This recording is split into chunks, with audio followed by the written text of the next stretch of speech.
ओम नमो भगवते वासुदेवाय। प्रिय भक्तजनों, आज मैं आपको माघ मास शुक्ल पक्ष की एकादशी जया एकादशी की व्रत कथा और महत्तम सुना रहा हूँ। माघ मास के शुक्ल पक्ष की एकादशी को जया एकादशी के नाम से जाना जाता है। इस एकादशी का बहुत ज़्यादा महत्व है। यह व्रत सूर्योदय से शुरू होता है और अगले दिन द्वादशी तिथि पर समाप्त होता है। जो लोग इस तिथि पर व्रत रखते हैं और भगवान विष्णु की पूजा करते हैं, उन्हें सुख समृद्धि की प्राप्ति होती है। इसके साथ ही भगवान विष्णु का आशीर्वाद मिलता है। जया एकादशी के दिन लक्ष्मी नारायण का व्रत करने से सभी मनोकामनाएं पूर्ण हो जाती हैं और आरोग्य जीवन की प्राप्ति होती है।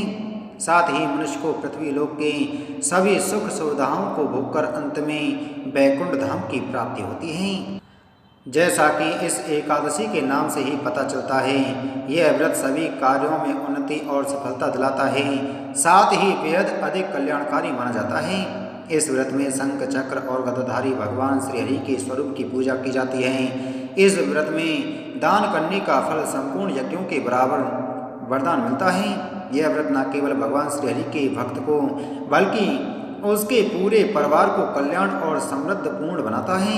यह व्रत करने से आपके आसपास सकारात्मक ऊर्जा का प्रभाव बनता है और पिशाचत्व का भी अंत करता है। धर्मराज युधिष्ठिर बोले कि हे भगवान, आपने माघ मास के कृष्ण पक्ष की षठतिला एकादशी का अत्यंत सुंदर वर्णन किया।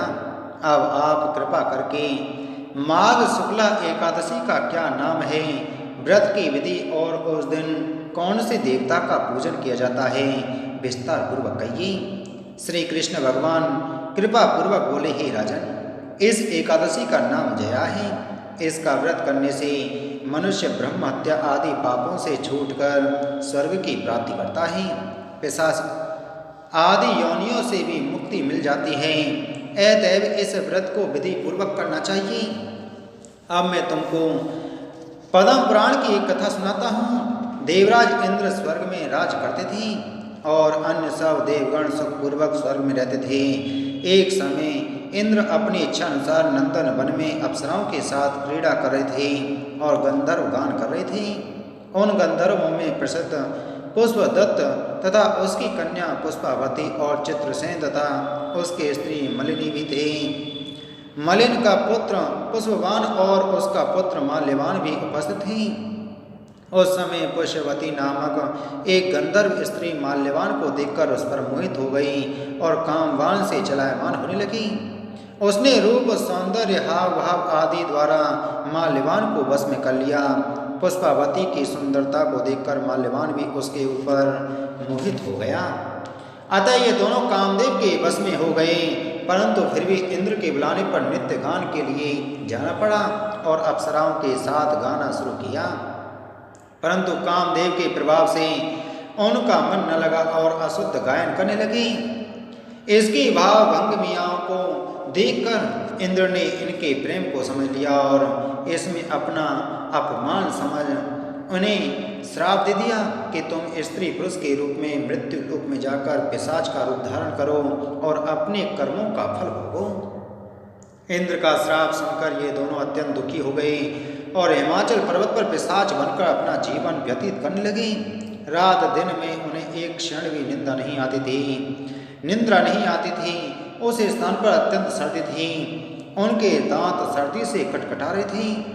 एक दिन पिशाच ने अपनी पत्नी से कहा, ना मालूम हमने पिछले जन्म में ऐसे कौन से पाप किए हैं जिससे हमें इतनी दुखदायी यह पिशाच योनि प्राप्त हुई है। देवयोग से एक दिन माघ मास के शुक्ल पक्ष की जया नाम की एकादशी आई। उस दिन इन दोनों ने कुछ भी भोजन ना किया और ना कोई पाप कर्म ही किया, केवल फल फूल खाकर ही दिन व्यतीत किया और महान दुख के साथ पीपल के वृक्ष के नीचे बैठे रहे। जब सूर्य नारायण अस्ताचल हो गए तब रात्रि इन दोनों ने एक दूसरे से चिपट कर बड़ी कठिनता के साथ व्यतीत की। सर्दी के कारण उनको रात्रि में निद्रा भी नहीं आई। दूसरे दिन प्रातःकाल होते ही भगवान के प्रभाव से इनकी पिशाच देह छूट गई और अत्यंत सुंदर अप्सरा और गंधर्व की देह धारण करके तथा सुंदर वस्त्रों तथा आभूषणों से अलंकृत होकर स्वर्ग लोक को प्रस्थान किया। उस समय आकाश में देवगण तथा गंधर्व उनकी स्तुति तथा पुष्प वर्षा करने लगे। स्वर्गलोक में जाकर इन दोनों ने देवराज इंद्र को प्रणाम किया। इंद्र ने इनको अपने प्रथम रूप में देखकर अत्यंत चकित होकर पूछा, तुमने अपनी पिशाच योनि से किस प्रकार छुटकारा पाया, सो बतलाओ। यह सुनकर माल्यवान बोले कि हे देवेंद्र, भगवान विष्णु की कृपा और जया एकादशी के व्रत के प्रभाव से ही हमारी पिशाच देह छूटी है। तब इंद्र बोले कि हे माल्यवान, भगवान की कृपा और एकादशी के व्रत करने से न केवल तुम्हारी पिशाच योनि छूट गई, वरन हम लोगों के भी बंधनीय हो गए, क्योंकि शिव और विष्णु के भक्त हम लोगों के बंधनीय हैं। अतः आपको धन्य है। अब आप पुष्पति के साथ जाकर विहार करो।